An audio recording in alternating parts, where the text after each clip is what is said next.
নিয়ত সম্পর্কে ১ নম্বর হাদিস বলো।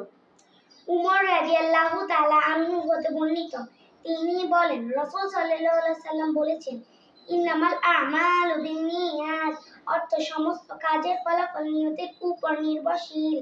পবিত্রতা সম্পর্কে ২ নম্বর হাদিস বলো।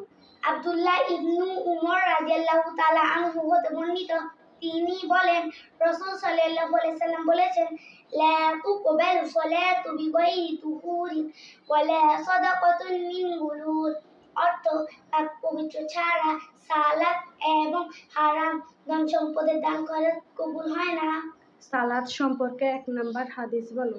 জাবির রাদিয়াল্লাহু তাআলা আনহু হতে বর্ণিত, তিনি বলেন, রাসূল সাল্লাল্লাহু আলাইহি ওয়াসাল্লাম বলেছেন, বাইনাল আবদি ওয়া বাইনাল কুফরি তারকুস সালাত, অর্থ মুমিন বান্দা ও কুফরি কাফেরদের মধ্যে পার্থক্য হলো সালাত পরিত্যাগ করা।